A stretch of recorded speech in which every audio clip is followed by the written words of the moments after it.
На повестке заседания Абхазского народного движения вопросы энергетики, приобретения недвижимости иностранными гражданами, инвестиции России в Абхазии, создание консультативного совета на базе Общественной палаты Абхазии и проект соглашения по госдаче Пицунда.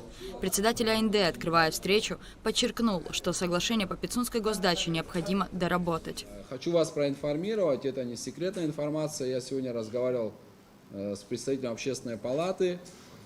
По нашему обращению готовится встреча на вторник следующей недели. Насколько я понимаю, глава государства будет в Абхазии. Открытая встреча с инициаторами вот этого письма.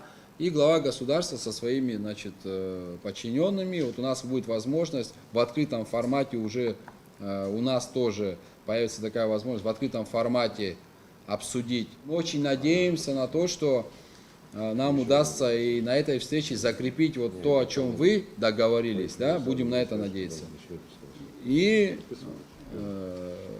двигаться дальше. Иначе нам придется просто тогда начать работу по сбору людей, наверное, да, я так понимаю.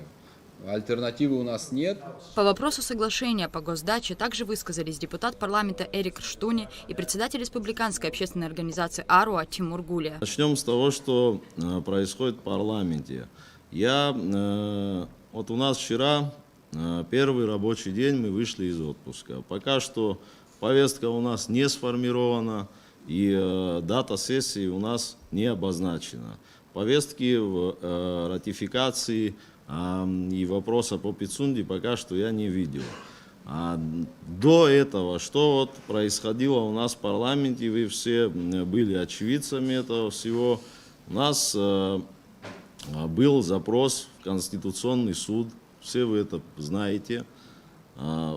Форма была подана, судя по всему, это два юриста, 3 мнения, честно говоря, и форма была, судя по всему, по запросу не та, и Конституционный суд этот запрос нам вернул обратно.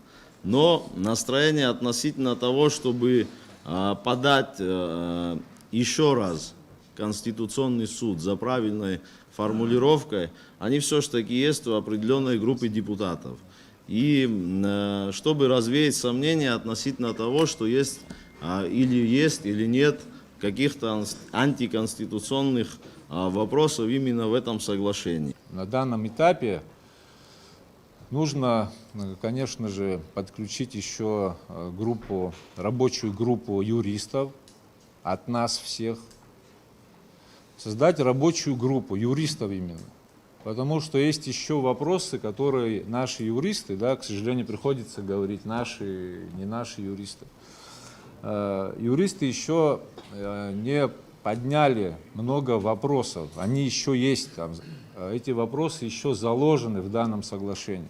Экономист Ахра Аристава высказался об иностранных инвестициях в Абхазии, отметив, что для развития государства необходимо проведение реформ и создание условий для развития бизнеса внутри страны. Нет конкурсов по доступу к бюджетному финансированию, нет льготных кредитов на 5-10 лет, чтобы гражданин Абхазии мог себя проявить и обеспечить себя или реализовать какой-то проект. Нет возможностей других. Мы только слышим, что есть возможности для инвесторов. Спикеры и участники заседания подчеркнули, что встречи общественных и политических деятелей проводятся для того, чтобы в непростой ситуации, сложившейся в нашей стране, не допустить дестабилизации. В завершении заседания участники проинформировали СМИ и общественность о своих дальнейших действиях. Добиваться выделения эфирного времени на государственном телеканале, провести встречу с президентом в Общественной палате с участием журналистов, разъяснять свою позицию на собраниях общественности в городах и районах, активно взаимодействовать с депутатами парламента. Рада Чачава, Алексей Баструков, Абхазское телевидение.